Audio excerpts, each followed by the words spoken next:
Welcome to RJ vastu. आप सभी को मेरा नमस्कार।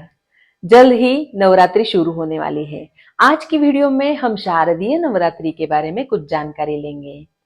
भारत में नवरात्रि का त्योहार बड़ी ही धूमधाम से मनाया जाता है। इन 9 दिनों में हम माँ दुर्गा के 9 रूपों की पूजा करते हैं, जिन्हें हम 9 दुर्गा भी कहते हैं। हिंदू पंचांग के अनुसार अश्विन माह की शुक्ल पक्ष की प्रतिपदा तिथि से शारदीय नवरात्रि शुरू होती है। इस साल 15 अक्टूबर रविवार के दिन शारदीय नवरात्रि शुरू होने वाले हैं। इस साल कोई भी तिथि क्षय नहीं हो रही है, इसीलिए नवरात्रि पूरे 9 दिनों तक मनाई जाएगी। महाअष्टमी 22 अक्टूबर को, महानवमी 23 अक्टूबर को और 24 अक्टूबर को दशहरा मनाया जाएगा।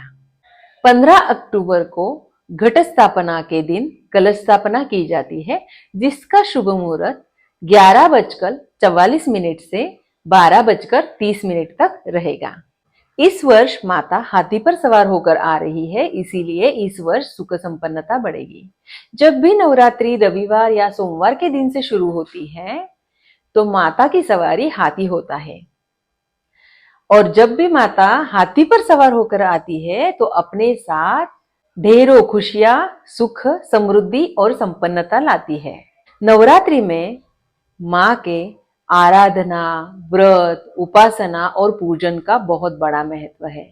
जैसे नवरात्रि में हम दुर्गा माँ के 9 रूपों की पूजा करते हैं, वैसे ही इन 9 दिनों में माँ को अलग अलग भोग लगाया जाता है।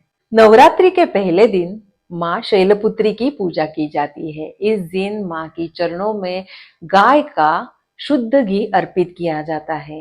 इस दिन माँ को गाय के घी से बनी सफेद चीजों का भोग लगाना चाहिए, जिससे हमारे आरोग्य में वृद्धि होती है, हमारी व्याधियां दूर होकर शरीर निरोगी रहता है। दूसरे दिन माँ ब्रह्मचारिणी की पूजा की जाती है और माँ को मिश्री, चीनी और पंचामृत का भोग लगाया जाता है, जिससे हमारे घर के सदस्यों के आयु में वृद्धि होती है और हमें दीर्घायु का वरदान मिलता है। नवरात्रि के तीसरे दिन माँ चंद्रघंटा की पूजा की जाती है। इस दिन माता को दूध या दूध से बनी चीजों का भोग लगाया जाता है। ऐसा करने से हमें दुखों से मुक्ति मिलती है।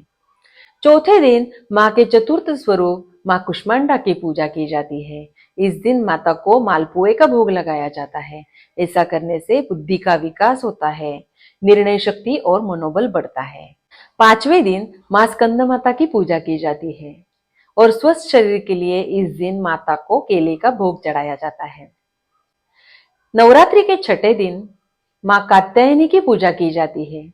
इस दिन माँ को शहद का भोग लगाना चाहिए, जिससे सौंदर्य में वृद्धि होती है और आकर्षण शक्ति भी बढ़ती है। 7वें दिन माँ कालरात्रि की पूजा की जाती है।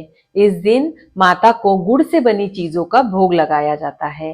ऐसा करने से हमें शोक से मुक्ति मिलती है और आकस्मिक आने वाले संकटों से हमारी रक्षा होती है।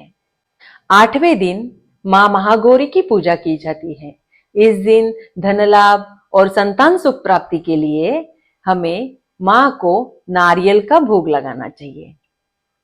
नवरात्रि के 9वें दिन यानी महानवमी के दिन माँ सिद्धिदात्री की पूजा की जाती है। इस दिन माँ को चना, खीर, पूरी, हलवे का भोग लगाना चाहिए। फिर 9 कन्याओं का पूजन करके उन्हें भोजन कराना चाहिए। इससे घर में समृद्धि आती है। नवरात्रि में माँ की विशेष कृपा प्राप्त करने के लिए दुर्गा चालीसा और दुर्गा सप्तशती का पाठ करें। ये बहुत ही फलदायी होता है। हो सके तो नवरात्रि में अखंड ज्योत जरूर करें। आप सभी को आने वाली नवरात्रि की बहुत बहुत शुभकामनाएं। माता रानी आप सभी के दुखों को दूर कर आप सभी को सुख प्रदान करे। जय माता दी। जय जयकार माता की। आओ शरण भवानी की। एक बार फिर प्रेम से बोलो, जय दुर्गा महारानी की, जय दुर्गा महारानी की।